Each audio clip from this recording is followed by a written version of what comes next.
In 1955, 10 years after Allied bombers reduced Frankfurt to rubble, a newly reconstituted Lufthansa operated its first scheduled flight. A Convair 340 departed Hamburg for Munich with passengers aboard.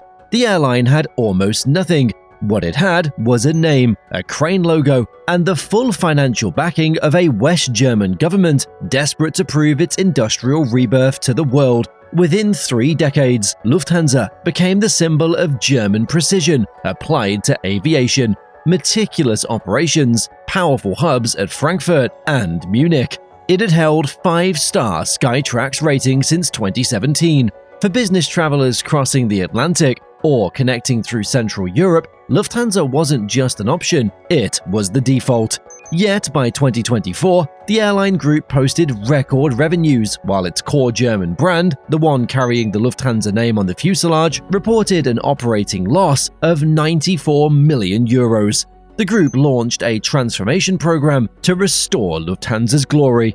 But here's what makes no sense. Lufthansa will grow. The Lufthansa Group will take delivery of a new aircraft every few weeks in 2026, including some for its flagship brand. It unveiled new Allegris cabins. The group painted the airline's aircraft to celebrate Lufthansa's 100th anniversary. Yet its CEO, Carsten Spohr, publicly called the core airline the problem child of the group in October 2024. So, how can Europe's largest airline group be simultaneously expanding everywhere and falling apart at its center? To understand why Lufthansa is in this position, you need to understand the structural trap it's built around itself. The airline operates a highly banked hub system at Frankfurt and Munich, meaning flights arrive and depart in synchronized waves designed to maximize connections. This is efficient in theory. In practice, it means that a single delayed inbound flight can cascade across dozens of departures. European airspace congestion makes this worse. In 2023, Lufthansa ranked as the 10th worst European airline for punctuality, with nearly 30% of flights delayed and a 3.12% cancellation rate. Frankfurt Airport, the airline's primary fortress hub, operates at near maximum capacity during peak hours. There is almost no buffer. Then there are the costs unique to operating in Germany: aviation taxes, security fees, and environmental surcharges that don't apply equally to competitors based in the Gulf or even in other European countries. Labor relations compound the pressure. Strikes by ground staff and cabin crew in early 2024 cost an estimated 450 million euros that year. Germany's strong union culture, embodied by organizations like Wehr.D and Vereinigung Cockpit, mean Lufthansa cannot simply restructure its way to lower costs without provoking industrial action. The response to this trap was controversial. In June 2024, Lufthansa launched City Airlines, a new subsidiary operating Airbus A320neos out of Munich, and later, Frankfurt. The purpose was transparent. By creating a separate legal entity with different employment contracts, Lufthansa could staff short-haul routes at lower labor costs than mainline operations. Unions immediately recognized it for what it was. Verdi demanded collective bargaining for the roughly 300 City Airline employees, accusing management of engineering a race to the bottom. Pilots viewed it as a direct threat to long-term job security. Yet, from a purely financial perspective, Lufthansa had little choice. Ryanair continues to dominate European short-haul flying, offering fares that Lufthansa's mainline cost structure simply cannot match. Something had to change. If City Airlines represents Lufthansa's attempt to fix its cost problem, the Allegris cabin program was supposed to fix its product problem. And it has become one of the most troubled product launches in modern aviation history. The concept dates back to 2017, when Lufthansa first began developing a next-generation business class intended to debut on the Boeing 777X. When Boeing's 777X suffered its own delays, Lufthansa pivoted, unveiling the product as Allegris in 2022 and targeting the Airbus A350 and Boeing 787-9 as launch platforms. What Lufthansa designed was ambitious. The Allegris cabin features different business class seat variants sourced from multiple manufacturers, including Collins Aerospace. Some offer doors for privacy. Others prioritize couples traveling together. The idea was maximum personalization. The reality has been maximum complexity. Collins Aerospace has had to deal with ongoing certification delays tied to the intricate seat mounting systems on the 787-9. The FAA withheld approval for the seat configurations, meaning that brand new Dreamliners delivered to Lufthansa entered service with only 4 of 28 business class seats legally available for sale. Think about that for a moment. Lufthansa is flying wide-body aircraft across the Atlantic with 24 premium seats physically booked. Lufthansa received its first Allegris-fitted 787-9 in August 2015 and pressed it into full revenue service on October 9th, absorbing revenue losses on every single flight, with only 4 seats bookable. FAA certification for 25 of the 28 business class seats was reached in early 2026, with bookings opening from late March, over a year after the aircraft first entered service. 3 seats in the second row remain blocked, pending final approval. The A350 rollout was also shaky. 10 A350-900s are already in service with Allegris first-class cabins, and Lufthansa began gradually deploying the product on US routes, starting with San Francisco, San Diego, and Chicago in March 2025. It later added Charlotte, New York JFK, and Miami.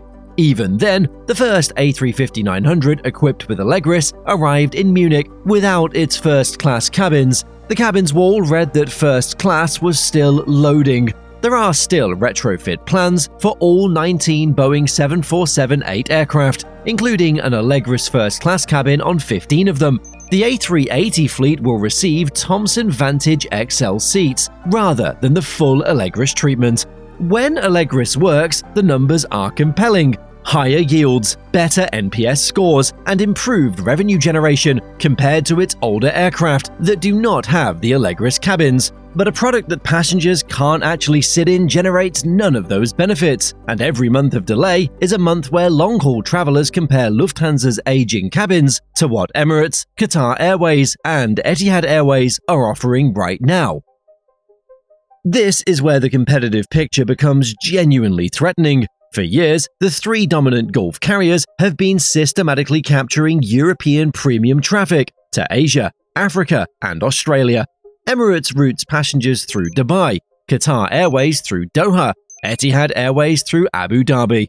Their proposition is straightforward: newer aircraft, superior onboard service, modern hub airports with seamless connections, and competitive fares subsidized by sovereign wealth. Lufthansa has historically lobbied against the Middle East 3, citing unfair competition from state-backed carriers. But lobbying doesn't solve the product gap. A business traveler flying Frankfurt to Singapore on Lufthansa confronts an aging cabin and a connection through a congested hub. The same traveler flying through Doha encounters Qatar Airways Q-Suite, widely regarded as the best business class product in the sky, in a purpose-built terminal designed for efficient transfers.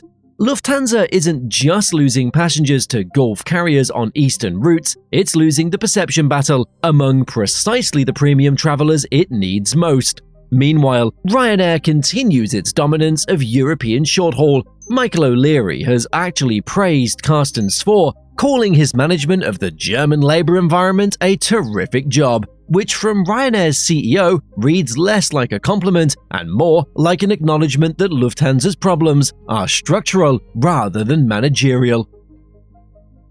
But here's where this story takes a big unexpected turn. The competitive advantage that Gulf carriers have built over 2 decades may contain a vulnerability that nobody fully priced in until recently.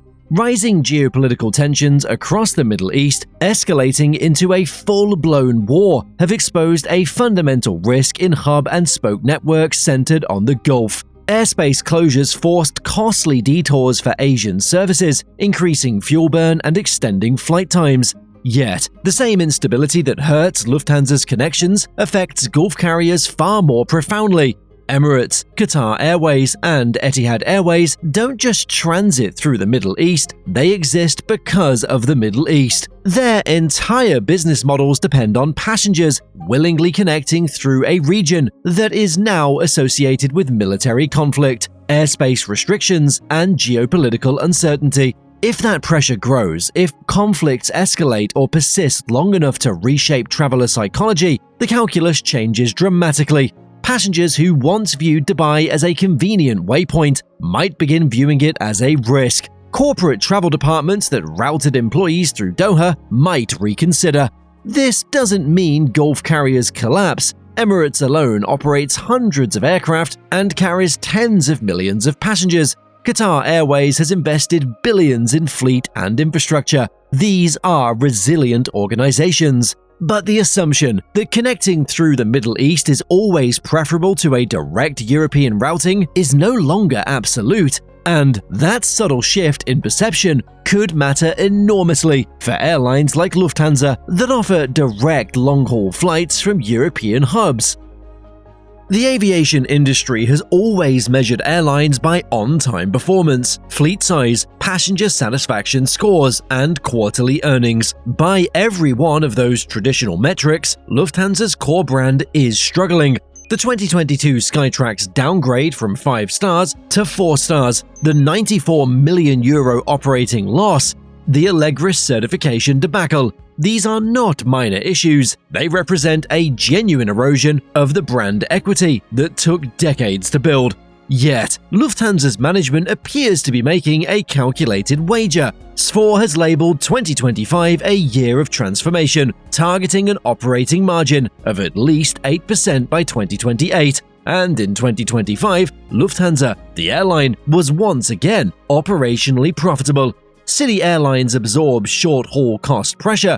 The Allegris product, when it finally works, demonstrably commands premium pricing. The fleet renewal delivers fuel efficiency and range that the current aircraft cannot match. The question is whether the transition period destroys the brand before the strategy pays off. Reputation compounds in one direction or the other. Gulf carriers built empires on geography and service excellence. That combination remains formidable, but geography becomes less decisive when aircraft can overfly hubs entirely, and service excellence matters less when the hub itself sits in an unstable region. Lufthansa could benefit from the structure of global aviation shifting back toward direct connectivity from major population centers. Being positioned in the heart of Europe matters more than having the best business class seat today.